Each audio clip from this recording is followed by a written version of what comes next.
हमारे प्रधानमंत्री ने साफ कर दिया है कि साहब आतंकियों को और आतंक की साजिश रचने वालों को कल्पना से भी बड़ी सजा मिलेगी। लेकिन क्या होगा ये अभी तक किसी को क्लियर नहीं है। दूसरी बात, जहां तक बात आप कर रहे हैं कि जी सबक सिखाया जाएगा या कैसे होगा, सर्जिकल स्ट्राइक पहले हुई थी, उसका जवाब पाकिस्तान ने दिया था, अब सर्जिकल स्ट्राइक होंगी या कोई ग्राउंड अटैक हो सकता है, ये इंडियन हुकूमत ने डिसाइड करना है। लेकिन क्योंकि दोनों साइड पे न्यूक्लियर पावर्स हैं, ये बात मेरे ख्याल में मोदी साहब भी बेहतर जानते हैं और हमारी तरफ बैठे हुए जितने लोग हैं ये भी बहुत बेहतर जानते हैं। वो सबक सिखाने का सिलसिला भारत ने शुरू कर दिया है सर, और FATF की ग्रे क्या इस बार ब्लैक लिस्ट में आपको पहुंचाया जाएगा, उसके लिए आप तसल्ली रखिए सर। लेकिन यहाँ पर बैठकर वो जो न्यूक्लियर पावर, ये वाला जो ज्ञान, और ये ज्ञान जो है वो पाकिस्तान के और कई लोगों की तरफ से भी, वहां सरकार के मंत्रियों की तरफ से भी दिया जा रहा है, और ये भी बड़ा पुराना ज्ञान है सर, जिसको अब हम तो ज्ञान भी नहीं, हम तो गीदड़ भपकी इसको कहते हैं। जय श्री राम मित्रों, देखिए कैसे जब इस डिबेट शो में पाकिस्तान के रिपोर्टर को शामिल किया गया तो उसने कैसे बातों ही बातों में भारत को धमकी दे डाली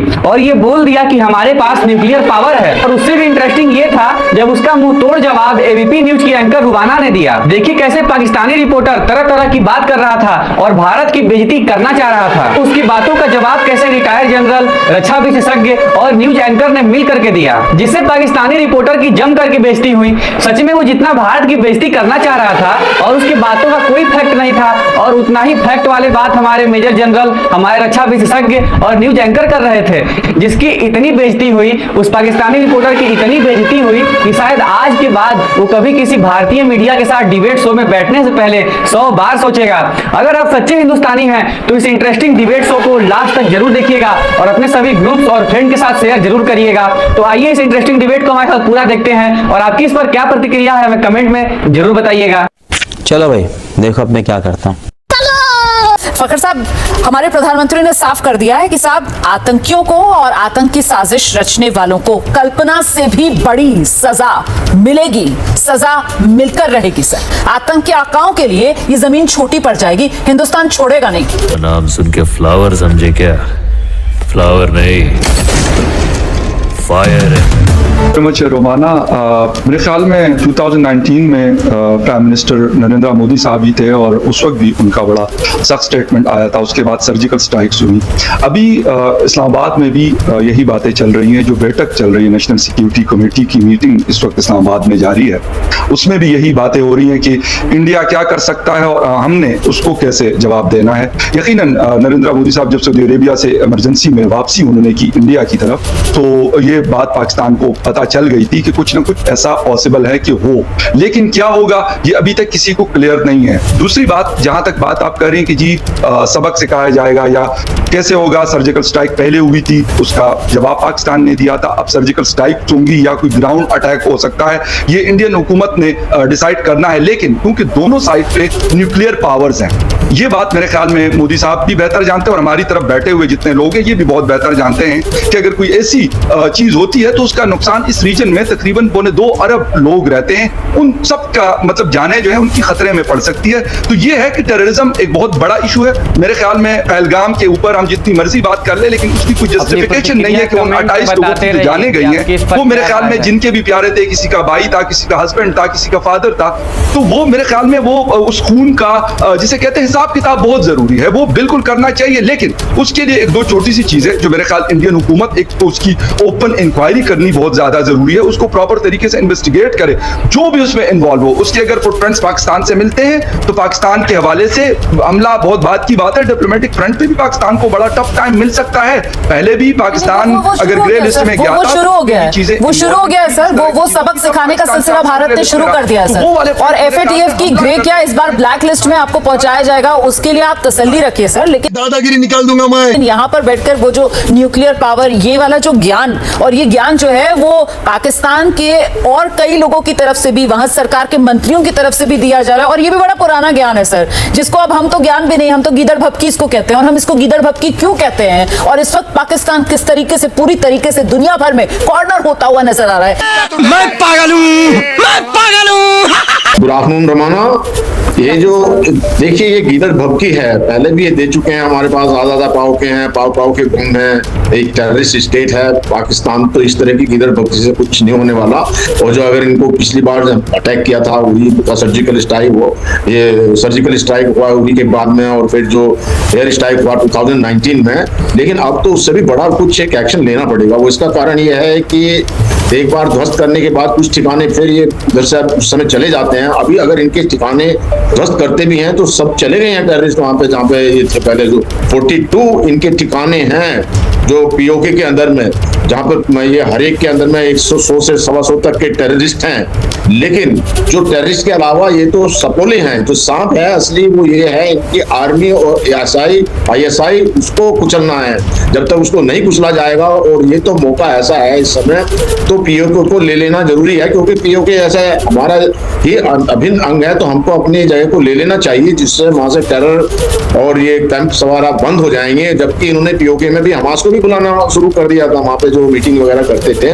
तो अभी एक अच्छा मौका है, हालांकि प्लानिंग होगी इसकी, और पहले हमारी आर्मी ये स्टेटमेंट दे चुकी है कि अगर लीडरशिप हमको हुक्म देती है तो हम तैयार हैं इसके लिए। डिफेंस मिनिस्टर भी बहुत पहले इस बात को कह चुके हैं, और अब तो ये बहुत जरूरी हो गया है। अभी पाकिस्तान को उनके जो चीफ हैं जिन्होंने ये सारा प्लान किया उसको भड़काया, और जो बयान दिया है कि जो टू स्टेट थ्योरी की बात करते हैं और धर्म के नाम की बात करते हैं, और कश्मीर को अपना जुगलर वेन बना करके हम अपने कश्मीरी भाइयों के साथ में हमेशा खड़े रहेंगे, वो जो इन्होंने किया था वो प्लान करने के बाद किया था। तो जब तक इनको कॉस्ट या कीमत इसकी ना चुकानी पड़ेगी, एक तो 2 तरीके से टेररिस्ट कैंप खत्म हो जाएंगे, और दूसरा जो है पाकिस्तान का जो हमारा हिस्सा है वो हमको वापस मिल जाएगा। आगे पाकिस्तान को ये लगेगा कि अगर कोई एक्टिविटी इन फ्यूचर करते हैं तो जो पाकिस्तान का बाकी हिस्सा वो भी खत्म हो जाएगा, वो भी भारत में मिल जाएगा। तो ये मैसेज जाना अभी बहुत जरूरी है। हालांकि प्लानिंग चल रही होगी हमारी सिक्योरिटी फोर्सेज, और जो प्लानर्स हैं वो प्लान कर रहे हैं, और चीजों का कोई ओपनली डिस्कशन नहीं होता, ना कोई समय बताया जाता, वो तो अपने हिसाब से किया जाता है।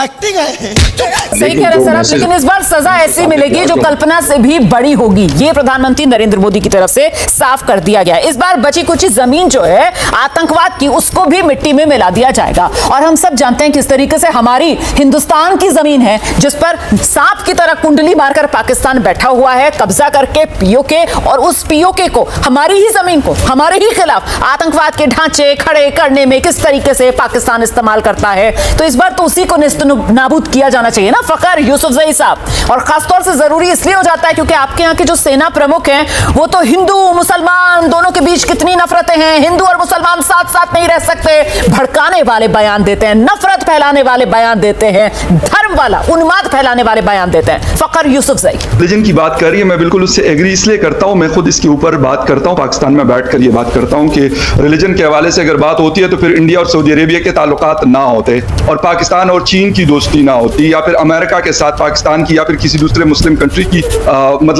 दोस्ती ना होती। ये बात तो खैर बिल्कुल ही फजूल किस्म की मैं इसको बात कहूंगा। जो ये कर रहे हैं, तो आप लोगों को ये बताना चाहिए ना अपने सेना प्रमुख को जो इस तरीके का जहर उगलते हैं फखर यूसुफजई साहब, क्योंकि वही तो जहर उगलते हैं, वही तो भड़काने का काम करते हैं। और इसी वजह से तो ये जो हमला पहलगाम में हुआ है ये कोई नॉन स्टेट एक्टर्स नहीं बल्कि सीधे सीधे पाकिस्तानी एस्टैब्लिशमेंट, पाकिस्तानी सेना के प्रमुख आसिम मुनीर, पाकिस्तान की ISI, और वहां पाकिस्तान में जिस तरीके से हमास के प्रमुख का स्वागत आप लोगों ने किया इसी महीने, घोड़े तैनात करके उसका सम्मान आप लोगों ने किया इसी महीने, ये तो सारी क्रोनोलॉजी जुड़ रही है ना सर, पूरी दुनिया देख रही है।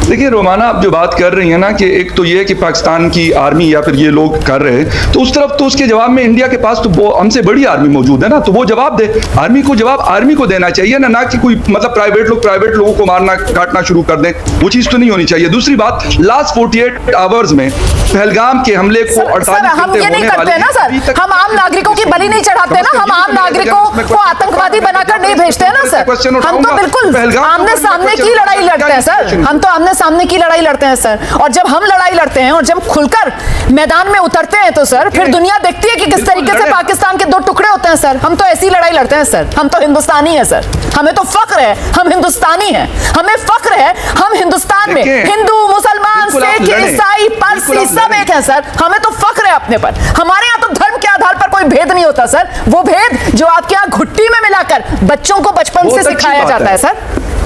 देखिए, बहुत अच्छी बात है कि आप लोग बड़ी यूनिटी के साथ सारे रिलीजन के लोग रहते हैं। मैं उस पर मुझे एतराज नहीं है उस बात के ऊपर कि आप लोग क्यों रहते हैं, बहुत अच्छी बात है कि आप रहते हैं। मैं कहता हूं हमारे वालों को भी रहना चाहिए। मेरा जो पॉइंट है वो मैं ये कह रहा हूं कि अगर हमला हुआ है तो उस हमले के बाद क्या ऐसी चीजें हुई हैं जो कश्मीर से मुख्तलिफ वीडियोज आ रही हैं आम लोगों की कि सिक्योरिटी के ऊपर उन्होंने क्वेश्चन रेज किए हुए हैं। आप लोग एज ए जर्नलिस्ट कोई क्वेश्चन आपने किया अपने किसी किसी मिनिस्टर से कि भाई सिक्योरिटी लैब्स क्यों थी, इंटेलिजेंस लैब्स क्यों है? ये क्वेश्चन तो होना चाहिए ना एज ए जर्नलिस्ट, आप लोग क्यों नहीं पूछते? मैं कहता हूं प्राइम मिनिस्टर आप लोगों के बिल्कुल बड़े पावरफुल प्राइम मिनिस्टर हैं, मैं उसमें मुझे कोई डाउट नहीं है किसी किस्म का। आपके पास एक बड़ी आर्मी है, पाकिस्तान के पास अगर 6 लाख फौज है तो आपके पास 1.3 मिलियन है। लेकिन आप उसकी फिक्र मत कीजिए, हमारे यहाँ कुछ आस्तीन के सांप है ना, हमारे यहाँ कुछ आस्तीन के सांप हैं, हमारे यहाँ कुछ बिकाऊ लोग हैं, हमारे यहाँ कुछ ऐसी कठपुतलियां हैं जिनकी डोर आपके यहाँ के जो हुक्मरान हैं वो बैठकर खींचने की कोशिश करते हैं, लेकिन चुन चुनकर हिसाब सबसे होगा सर, आप उसकी फिक्र बिल्कुल मत कीजिए। जनरल बेस्टन हमारे साथ इस वक्त मौजूद हैं और मुझे लगता है जनरल बेस्टन को अब इस चर्चा में आना चाहिए। जनरल बेस्टन, आप सुन रहे हैं प्रधानमंत्री नरेंद्र मोदी का वो संबोधन भी आपने सुना और पाकिस्तान में किस तरीके का डर और बिलबिलाहट है वो भी आपने देखी। सर, इस पर अब आपकी प्रतिक्रिया। प्रधानमंत्री का जो स्पीच है वो बहुत ही मोटिवेशनल स्पीच था और मेरे ख्याल पूरे देश को उससे एक मोटिवेशन होता है और उन्होंने बहुत साफ मैसेज पूरी विश्व को दे दिया है और पाकिस्तान को तो दे दिया है अपने तरीके से। दूसरा, उन्होंने एक बोला है स्पिरिट ऑफ इंडिया वो कभी कमजोर नहीं हो सकती है और स्पिरिट ऑफ इंडिया यही है, सेक्युलरिज्म, हर धर्म, हर जाति, हर कास्ट यहाँ रहते हैं। यही अभी ये मुसलमान की बात हो रही है। मेरी पलटन में खुद मुसलमान थे, मैं जब ब्रिगेड कमांडर था वहाँ मुसलमान थे, हम मस्जिद जाते थे, गिरजे जाते थे, टेम्पल में जाते थे, हर जगह जाते थे, गुरुद्वारे जाते थे।